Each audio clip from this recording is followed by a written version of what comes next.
Friends, कैसे हैं आप सब। फ्रेंड्स, आप सभी का sunrise coaching classes YouTube channel पर स्वागत है। उम्मीद करती हूँ आप सब अच्छे ही होंगे। तो फ्रेंड्स, हमारा प्रॉफिट एंड लॉस समाप्त हो चुका है। उसी का पार्ट हम आज से सीखेंगे डिस्काउंट, जिसे हम कहते हैं बट्टा या फिर छूट। तो फ्रेंड्स, इसमें डिस्काउंट का मतलब क्या होता है। जैसे हमारा एक कोई वस्तु होती है, उस पर दिया होता है हमारा एमआरपी। एमआरपी का मतलब अंकित मूल्य। जो हम कोई भी सामान लेते हैं उस पर दिया होता है एमआरपी, यानी कि एमआरपी जैसे मान लिया हमने 100 रुपये उस पर दिया एमआरपी, तो क्या हुआ हमारा, फिर उस पर दुकानदार हमें छूट देता है। तो छूट हमेशा किस पर दी जाती है? एमआरपी पर। छूट हमेशा एमआरपी पर यानी कि अंकित मूल्य पर ही दी जाती है। जैसे मान लिया ये दुकानदार है, ये एक ग्राहक है, इसने एमआरपी पर इसको छूट दी। मान लिया हमने 100 रुपये उसका था अंकित मूल्य, उसने 20 रुपये की क्या दे दी? ग्राहक को छूट दे दी। तो दुकानदार ने ग्राहक को कितने में बेचा होगा? 80 रुपये में। तो जो कितने में बेचा? 80 रुपये। तो दुकानदार के लिए वो क्या हो गया? 80 रुपये विक्रय मूल्य। लेकिन ग्राहक के लिए वो क्या होगा? 80 रुपये क्रय मूल्य, क्योंकि ग्राहक ने उससे खरीदा है और दुकानदार ने बेचा है। तो विक्रय मूल्य पर आएगा, जो कि दुकानदार का होगा। क्या होता है हमारा अब? अंकित मूल्य बराबर क्या होता है हमारा? विक्रय मूल्य प्लस छूट, यानी कि एसपी प्लस डी। डी का मतलब डिस्काउंट। डी का मतलब डिस्काउंट। अब जैसे हमने देखिए, अब जैसे हमने मान लिया एमआरपी यानी कि अंकित मूल्य बराबर हो गया हमारा 100। एमआरपी हमने मान लिया 100, डिस्काउंट कितना? 20 रुपये का उसने डिस्काउंट दे दिया। तो फिर हमारा एसपी कितना आ जाएगा? 80 आ जाएगा, क्योंकि अंकित मूल्य कितना है? 100। 20 रुपये का उसने क्या दे दिया? डिस्काउंट दे दिया, छूट दे दी। तो कितने का बेचेगा? 80 रुपये का। अब अगर इसकी प्रतिशत छूट निकालनी हो तो हम क्या करेंगे? प्रतिशत छूट बराबर हमारा क्या होगा? छूट कितनी है? 20। लेकिन किस पर है 20 छूट? 100 पर है, एमआरपी पर है ना। तो नीचे कितना रखेंगे? 100 गुणे 100। 100 से 100 गया, कितना हो गया? कितना हो गया हमारा? 100 कितना हो गया? 20%। तो हमारा कितनी हो गई छूट? हमारी कितनी हो गई? डी बराबर 20%। अब देखिए, यदि इसमें पूछ ले प्रॉफिट परसेंट पूछे, तो प्रॉफिट परसेंट हम कैसे निकालेंगे? प्रॉफिट परसेंट कैसे निकालेंगे बताइए? प्रॉफिट परसेंट तो हम इसका निकाल ही नहीं सकते, क्योंकि प्रॉफिट के लिए हमें क्या पता होना चाहिए? सीपी पता होना चाहिए। क्या पता होना चाहिए? सीपी, यानी कि दुकानदार ने ये जो वस्तु थी इसको कितने में खरीदा था। यदि दिया हो कि सीपी बराबर हमारा क्या हो? 60, तो अब हम इसका क्या निकाल सकते हैं? Profit percent. सीपी है 60, एसपी कितना है? 80। तो प्रॉफिट परसेंट कितना हो जाएगा? पी परसेंट बराबर कितना हमारा हो जाएगा?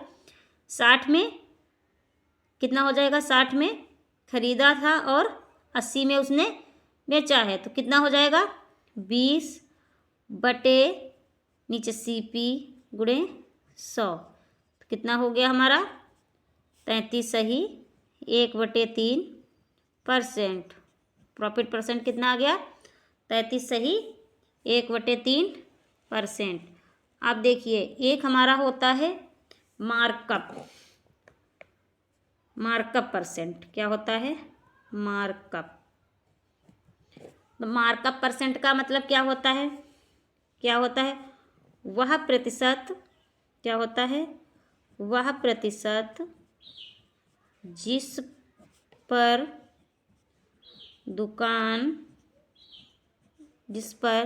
दुकानदार हमें बेवकूफ़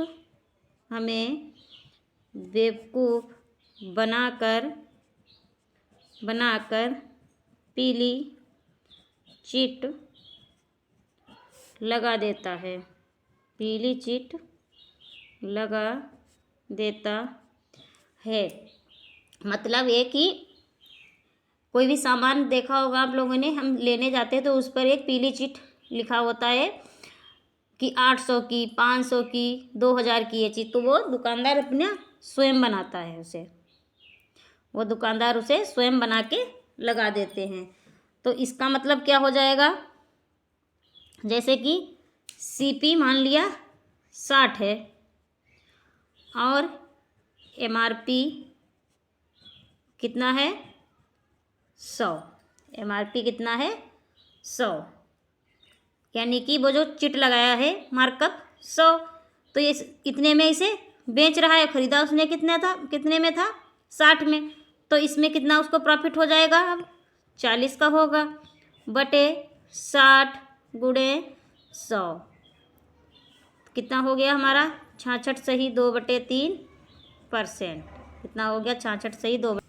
देखिए P का मतलब प्रॉफिट बराबर क्या होता है SP माइनस CP, लॉस बराबर CP माइनस SP, डिस्काउंट बराबर MRP माइनस SP, और इधर क्या है हमारा परसेंटेज प्रॉफिट बराबर SP माइनस CP बटे CP गुणे 100, परसेंटेज लॉस बराबर CP माइनस SP बटे CP गुणे 100, प्रतिशत डिस्काउंट बराबर MRP माइनस SP बटे MRP गुणे 100, मार्कअप बराबर क्या होता है MRP माइनस CP। अब प्रतिशत मार्कअप का क्या होगा हमारा MRP माइनस CP बटे CP गुणे 100। SP निकालने के लिए क्या करेंगे MRP 100 माइनस D बटे 100, MRP का मतलब SP गुणे 100 बटे 100 माइनस D। अब देखिए आगे देखिए, एक हमारा होता है सजीव डिस्काउंट, इसका मतलब क्या, इसका सूत्र क्या होता है D1 plus D2 minus D1 गुणे D2 बटे 100। इसका मतलब क्या होता है, जैसे क्वेश्चन दिया होता है हमारा 10%, 20%, 2 क्रमिक बट्टे हैं तो एकल छूट क्या होगी। और इसमें आप लोग ध्यान रखिएगा, जब ये परसेंटेज हमारा पूरा दिया हो, यानी कि अच्छा परसेंटेज दिया हो, तभी हम ये वाला फार्मूला लगाएंगे, वरना हम ये वाला फार्मूला नहीं लगाएंगे। उसके लिए हम आपको अभी आगे दूसरा तरीका बताएंगे। क्या करेंगे, अब एक 10% की है, एक 20% की, तो D1 प्लस D2 का मतलब 10 प्लस 20 माइनस कितना हो जाएगा 10 गुणे 20 बटे 100, कितना हो गया, ये हो गया हमारा 30 माइनस कितना हो गया 2 बराबर 28%। कितनी हो गई छूट हमारी 28%। आगे देखिए क्वेश्चन हमने लिया है, देखिए आगे क्वेश्चन हमने लिया है, क्या है क्वेश्चन, किसी वस्तु का अंकित मूल्य 500 रुपये और उस पर 25% की छूट दी गई, तो वस्तु का विक्रय मूल्य क्या होगा। तो विक्रय मूल्य के लिए अभी आप लोगों को हम ऊपर बताए थे, तो क्या होगा इसका विक्रय मूल्य, कितना हो जाएगा विक्रय मूल्य इसका, SP बराबर कितना होगा बताए थे तो हम, अंकित मूल्य MRP गुणे कितना हो गया हमारा 25%, डिस्काउंट मिल रहा तो कितना हुआ 75 बटे 100, तो कितना हो गया 25, 5 सते 35 और 2 37, यानी कि विक्रय मूल्य कितना हो गया हमारा 300। आगे देखिए एक हमारा होता है MRP 100 माइनस D बटे 100 बराबर SP, ये हमारा फार्मूला होता है। SP बराबर क्या होता है हमारा CP 100 प्लस P, यानी कि प्रॉफिट बटे 100। ध्यान रखिए यहाँ पे प्रॉफिट है तो P, लॉस हुए तो लॉस, यानी कि हानि है तो यल रखेंगे हानि। तो क्या हो गया हमारा MRP 100 माइनस D बटे 100, क्योंकि विक्रय मूल्य का ये भी फार्मूला और ये भी, इन दोनों को हम बराबर कर देंगे, तो CP 100 प्लस P बटे 100, 100 से 100 कटा क्या बन गया हमारा रेशियो बन गया MRP बटे CP बराबर कितना हो गया 100 प्लस P बटे 100 माइनस D। ध्यान रखना ये हमारा लाभ था तो हमने P रख लिया, यदि हानि होगी तो हम इसे क्या रखेंगे यल रखेंगे। आगे देखिए जैसे हमने क्वेश्चन लिया है MRP क्या है, MRP है हमारा 200 रुपये, MRP 200 रुपये, 20% छूट पर 20% छूट पर बेचा फिर 20% का क्या है, 20% का लाभ भी हुआ। क्या कह रहा है, तो 20% का लाभ भी हुआ। आगे कह रहा है यदि कोई छूट ना दी गई हो, कोई छूट ना दी गई हो, तो पूछ क्या रहा है, तो प्रतिशत लाभ या हानि क्या होगा। तो प्रतिशत लाभ या हानि क्या होगा।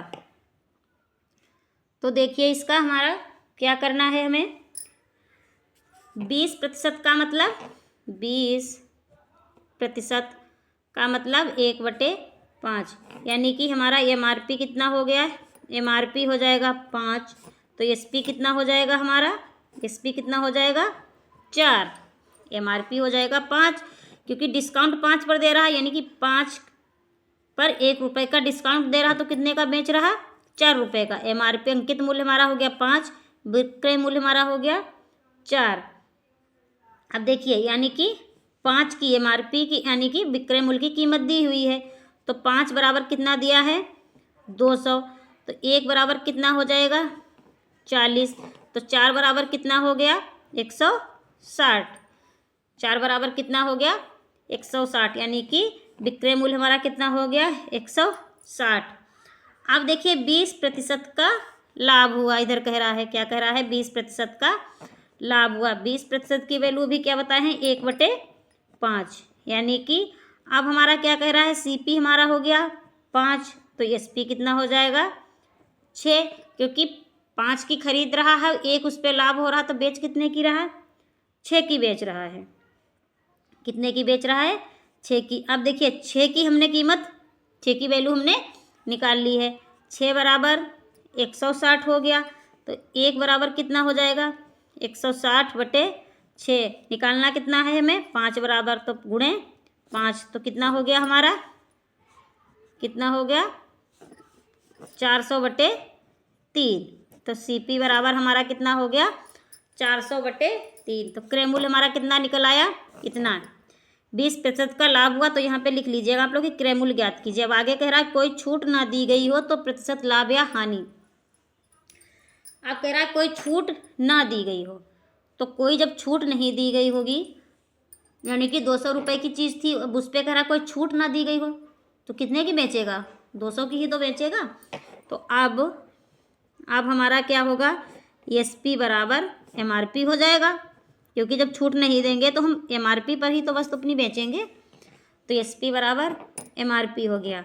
अब देखिए CP दिया है कितना हमारा 400/3, और ये कितना है हमारा 200, ये वाला अब हम लेंगे क्योंकि कोई छूट नहीं दी गई, तो MRP पर हम बेचेंगे ना, तो हमारा ये वाला लेना पड़ेगा, अभी बताए थे आपको 200 रुपये जो था, तो कितना हो गया 200।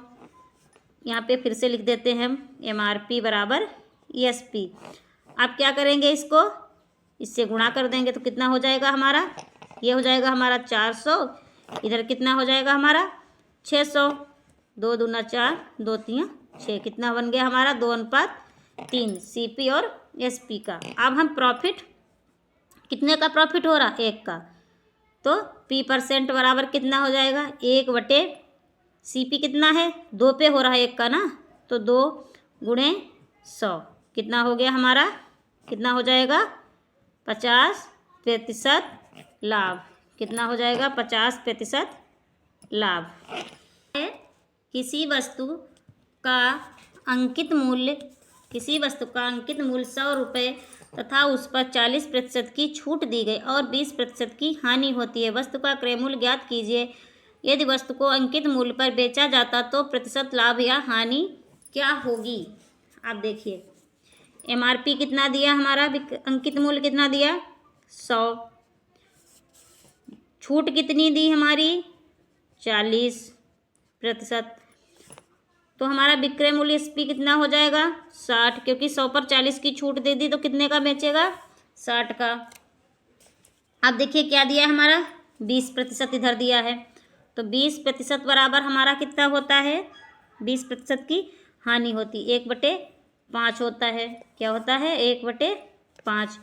आप देखिए तो CP कितना हो गया 5, SP कितना हो जाएगा, हानि हो रही तो 5 पर 1 की हानि हो रही, कितना हो जाएगा 4। अब 4 बराबर हमारा दिया है कितना 60, 4 बराबर 60, तो 1 बराबर 60/4। 5 बराबर कितना हो जाएगा हमारा, गुणे 5 कर देंगे, कितना हो गया 15×5 = 75। तो CP हमारा कितना निकल के आ गया, CP बराबर 75 निकल के आ गया। अब देखिए अब क्या कह रहा है, यदि वस्तु को अंकित मूल्य पर बेचा जाए, यानी कि वस्तु को कितने पर बेचा जाए 100 रुपये पर ही बेचा जाए तो कितने प्रतिशत लाभ होगा। अब देखिए 75 की खरीद रहा है, अब कह रहा है 100 रुपये में ही बेचा जाए तो कितने का लाभ होगा 25 का लाभ होगा। लेकिन 25 बटे किस पर, नीचे क्या रखेंगे 75 गुणे 100, तो 25×3 = 75, कितना आ गया हमारा 100/3% क्या आ जाएगा हमारा लाभ आ जाएगा, 100/3% लाभ। आगे देखिए अभी हम आप लोगों को एक बताए थे क्रमिक बट्टा, तो क्रमिक बट्टे पे आप लोगों को बताए थे कि जब अच्छी परसेंटेज दी हो तभी हम वो वाला सूत्र लगाएंगे। लेकिन यदि हमारा जैसे क्रमिक बट्टा यदि हमारा कहीं जैसे दिया है, यदि मान लो उसने दे दिया, जैसे मान लो हमने दे दिया 40% है, ये तो वैसे भी निकल जाएगा, तो इस 40% को हम क्या लिखते हैं 2/5, क्या लिखते हैं 2/5।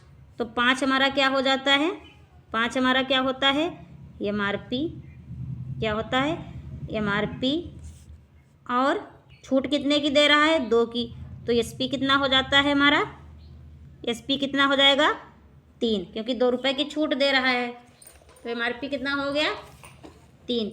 इसी तरह से आगे देखिए, जैसे इस तरह का दिया हो तब तो हम वही वाला फार्मूला लगा लेंगे। यदि उसने दे दिया कहीं 12 सही 1/2%, एक दे दिया 16 सही 2/3%, पूछ रहा है एकल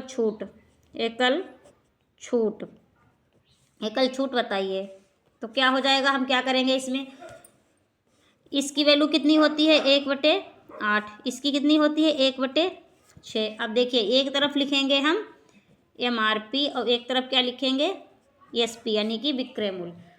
अब देखिए यहाँ MRP कितना है अंकित मूल्य 8, यहाँ कितना है 6, सॉरी यहाँ कितना है 6।